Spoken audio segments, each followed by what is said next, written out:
Welcome to the Angel Room. I'm Ivory LaNoue, so happy to have you here today. The topic today is self-worth and your angels. I'm having a lot of people come to me, particularly of late, feeling really low self-esteem, just really poor idea of who they are. And even when other people tell them good things about them, they just can't see it or embrace it. And I realize that's probably been made worse by everything happening in the world of late, that it leads to depression, anxiety, and people start doubting themselves. And there's so much going on in the world that we really have no control over as individuals, as groups, yes, but as individuals, you feel kind of powerless. And that alone can make all these feelings worse, make you feel like you're not getting anywhere, feel like your career isn't progressing, feel like you're not finding the relationship. There must be something wrong with me, and leading to these feelings of not being really worthy. So I want to talk about first, what is the root of having low self-worth? And it really does stem from unresolved past experiences and emotions. Instead of a thought, it's a belief. You just have a negative belief about yourself. Those past experiences led to negative beliefs about yourself and the world. And if there was one emotion that drives the feeling of low self-worth, it's shame. And so some causes, definitely this is not an all-inclusive list, but it is some of the main causes that people will end up with low self-worth. And that is disapproval from authority figures or from parents. So even if you are well into your adult life, if you had a lot of disapproval from your parents as a child, that could lead to it. Emotionally distant parents. So parents who took care of your physical needs, but never were there for you emotionally. Like it wasn't encouraged for you to express your emotions or talk about them, and probably even shut down, or there was negative response to your emotions. And one way you can know that you've had that experience is if you never felt that, if you never just naturally told your parents when you had an emotional issue, something happened that was traumatic for you, if you kept it to yourself, then you have realized that your parents are emotionally distant. Another one is sexual, physical, or emotional abuse. Those things just, they hit you so hard and they affect you on levels that you might not even realize are associated with that abuse. A contentious divorce between parents. Children often blame themselves for divorce, and if parents cannot uncouple in a way that's healthy for the child and keeping the child as the most important part, the most important issue, then it can lead to the child feeling bad about themselves and taking that forward into adulthood. When a person is bullied and doesn't get parent protection. So if a child comes to their parents and says, I'm getting bullied at school, and they're like, suck it up, man it up, put on your big girl panties and all these things, instead of sit down and saying, oh my gosh, tell me what's happening. And is there, can I help you? Do you want me to help you? Do you want to handle this yourself? Just being there for them. Another one is academic difficulties. So that's something that really, no matter what level of schooling you're in, whether it's elementary school up through college, not doing well in school can really start to make a person feel less than.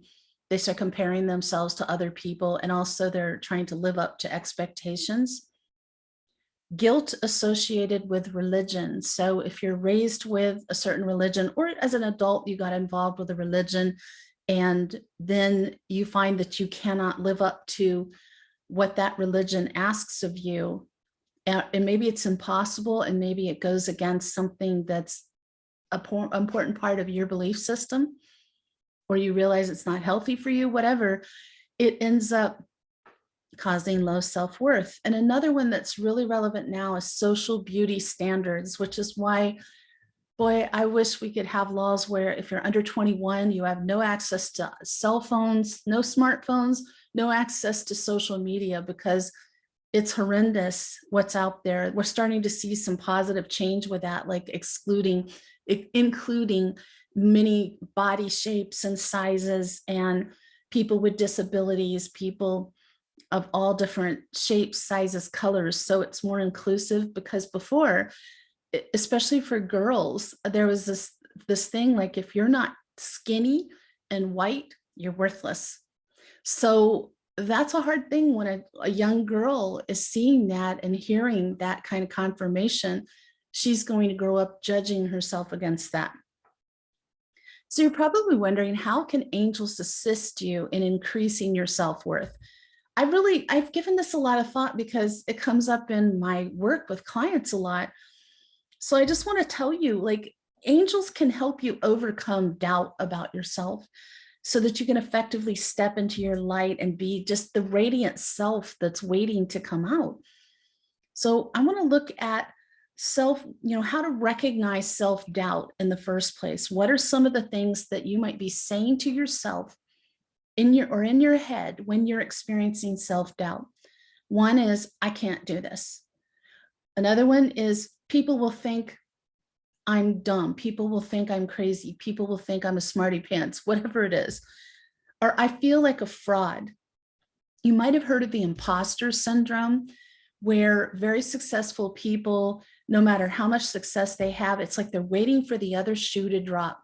People are going to find out who I really am, and they're not going to want to be my friend anymore. They're not going to respect me. They're not going to want to come to me for business issues. So if there's really doubting your own achievements, doubting your success, your abilities, and then not having confidence in yourself generally. So if you have low self-confidence, your self-worth is going to suffer hand in hand with that. Procrastinating is something that can arise from having self-doubt. And as well, especially when there's the desire to be perfect, and every attempt at whatever you're trying to do falls short of your very high expectations.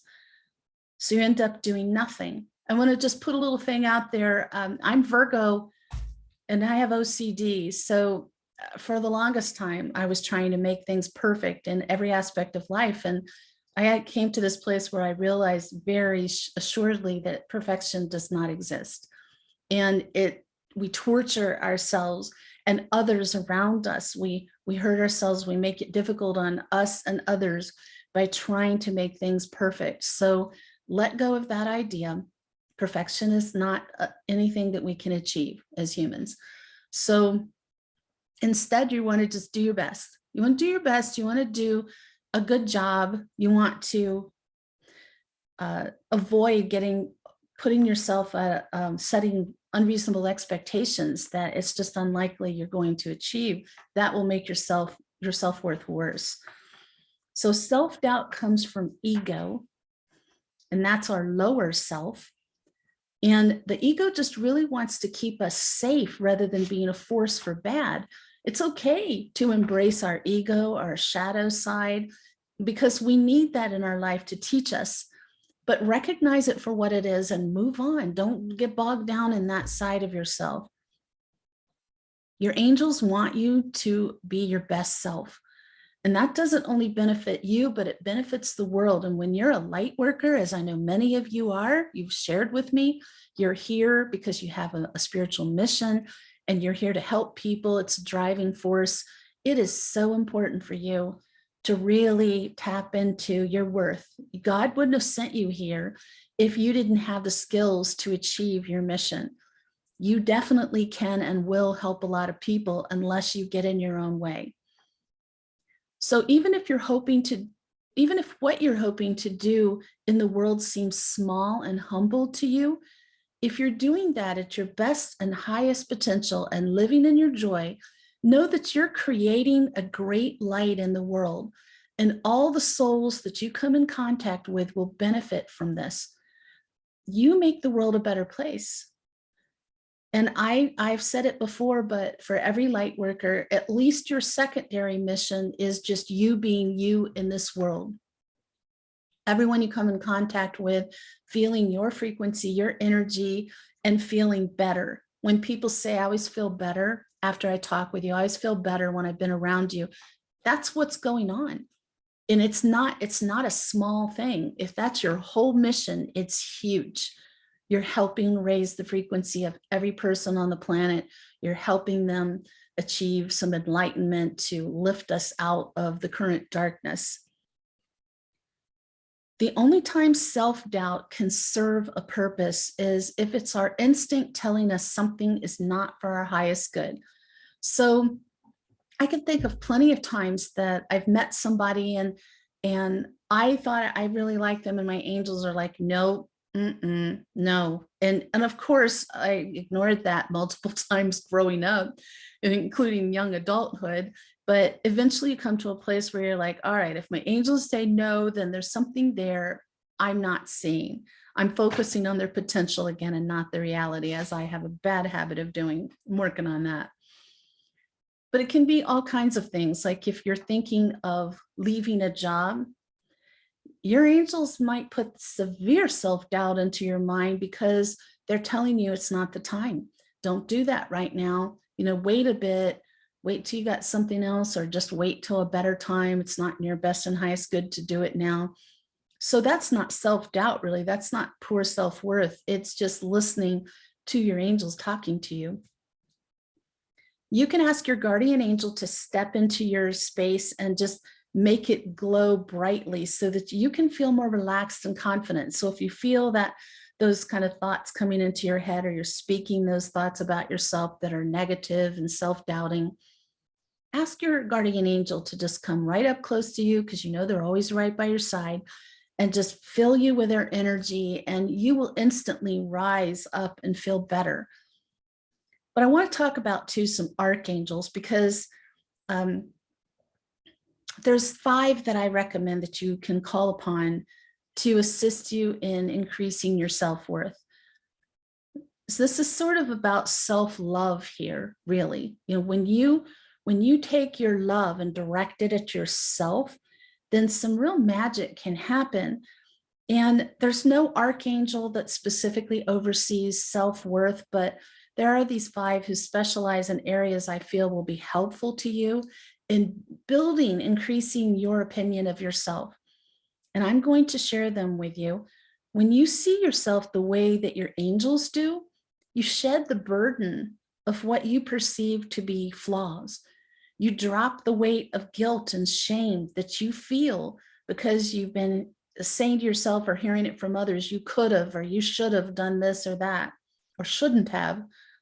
We become lighter, freer, happier, and we get to show how awesome we are to the whole world. So here are the 5 that I think they're going to help you cultivate love for yourself. So the first one's Archangel Michael. We've talked about him, the great protector. And what he helps you with is letting down your guard. It's hard to make change within ourselves if we have a wall up. So here's the real truth about loving yourself. Part of why it's hard is because life can be hard. Human life is not easy. Every time that you experience a trauma, whether it's grief, whether it's betrayal, disappointment, the layer upon layer of barrier goes around your heart chakra to prevent you from getting hurt again. And while it is an effective way to minimize hurt, it also keeps you from being able to receive and feel love from others, or even give it to yourself. That is why I'm a big believer in clearing and opening and clearing your chakras regularly. And if you know, if someone's told you, or you just know you're carrying a lot of sad trauma in your heart chakra, you need to do it weekly until you feel better, and then regularly after that. So let's get back to Archangel Michael. He's the protector of all the angels, and you can call on him to help you feel safe enough to let down that guard, to remove the barriers in your heart chakra, or call on him anytime you're dealing with things that make you feel uncomfortable or tend to lead you to a particular pattern of thought that's negative. Because feeling safe is the first step to being able to truly let love in. And the support that you'll feel from being wrapped in Michael's wings is an excellent place to start your process. Second, Archangel Shamiel, which helps you open your heart. So once you feel safe and ready to experience love, the next logical step is to open your heart so it's able to receive love. It's probably the most vulnerable process because an open heart means you're open to disappointment, but the payoff for this risk is a big one. So it's worthwhile for you to do this. Archangel Shamiel is guardian of the heart chakra. Despite all the talk about broken hearts, our heart center is actually the only part of us that is unbreakable. The pain of attachment and grief makes us think it's our heart, when in reality, the heart is our haven. Shamiel can open the doors to the heart, allowing you to let love in. Not only does this help you experience the flow of self-love, but it also has the added benefit of opening up receptivity to all sorts of new things. You can find yourself gaining new friendships and opportunities opening to you, and abundance of all kinds. That's not just money. Abundance is everything in your life that makes it feel full and rich and wonderful. The third one is Archangel Haniel, which is getting real about how you feel. One of the biggest deterrents to loving yourself is that you can encounter this denial about what you're really feeling because it's uncomfortable to feel it, or it's less than ideal. You don't want to think like that. You don't want to be known as someone who thinks like that. You'll see this in a lot of circles where anything less than love and light gets dismissed. People will say like, no, good vibes only here, but that's not human life. Human life has hardships, and a safe circle with, and when I say circle, I mean your tribe, the people that are in your life that you feel comfortable telling about your feelings, your spiritual journey, your experiences. You have to be able to be real with them and them with you, and not just about the positive things. So when you're learning to love yourself, you need to acknowledge the parts you currently feel are unlovable about you. That's a core part of a healing process. And when you speak it out loud, even if it's just to yourself or to prayer, talking to God, you strip that of its power. So that's good. You don't want these negative emotions and thoughts to have power with you. Being silent, keeping it to yourself, is where the guilt and shame and regret breed. And by the way, that regret's one of the biggest things people beat themselves up over. So just speaking about it brings it to light. And that's where Archangel Haniel comes in, because he reminds us that we're entitled to feel everything we feel, and brings a gentle compassion we so desperately need in order to facilitate healing. Haniel can also help us understand our feelings and what lies beneath them, which is especially helpful when you feel blindsided and you don't know why you're reacting in a particular way, kind of surprising, shocking yourself, you're mystified. Haniel reminds you to be gentle with yourself through the process, and that everything you're feeling is exactly as it should be. That's a wonderful segue into the next archangel, and that's Jeremiah, lightening the load with forgiveness. If there was one thing that can take us out of our hearts and into the land of self-loathing, that is shame. I mentioned it earlier. It's like the underlying emotion of poor self-worth. When you dwell in the past and start imposing expectations on yourself, it's a recipe for self-loathing. And especially if those high standards are created by others for you. So our main goal needs to be loving ourselves. And the remedy for that is forgiveness. And if you haven't gone to my website and seen it yet, my original website, ivoryangelic.medium.com, look under resources and you'll see a drop-down menu, and there's the forgiveness prayers. Do those, especially the first one in there, because forgiving yourself is key. And that's where Jeremiah comes in. Whenever the conversation turns to forgiveness, it's often directed toward other people. But much like the topic of love itself, our forgiveness is not complete if we don't include ourselves. So Jeremiah brings with him a cloak of relief that washes over us, clearing away our shame, regret, and judgment. No longer will we be weighed down with unmet expectations, resentment, or criticism for choices we made in the past. You cannot change the past. You can learn from it, but there's no point dwelling on it because it's done. Jeremiah helps us to recognize that when we know better, we do better. and help us embody the energy of forgiveness so we can move forward with more lightness and more love. Just remember that the things you did in the past, you must forgive yourself for, because you only had the knowledge, wisdom, the experience you had at that time. You're a different person now. Of course, you're going to see it differently. Of course, you can think of other choices you could have made, but you are a different person than you were then. So forgive that earlier version of yourself. The next one's Archangel Jophiel, and that's about seeing the beauty around you. When you feel down about yourself, you have a tendency to see the world through this murky lens. And instead of rose-colored glasses, it's kind of like mud-colored glasses. So even the most beautiful things look pretty dirty. And that leaves you unable to see the beauty that is around you and blind to the beauty within yourself. And it's there. Jophiel's light wipes the slates clean, leaving you to not only see things beautifully, but the dial is turned up so everything's more vibrant and lovely. Have you ever just had a day where you looked around and the sky's so intensely blue and the clouds so white and puffy and the trees are so beautiful and green and the sunlight sparkling, and it just like takes your breath away? And like, if we could only see the world like that every moment that we're in it, what a different approach we would have. And the same is true for ourselves. So every time you see yourself in a picture or in a mirror, seeing the beauty in yourself, seeing the light shining from within. Oh, there's times when we find ourselves listening to our inner critic. Oh, that inner critic is a vicious little beast, isn't it?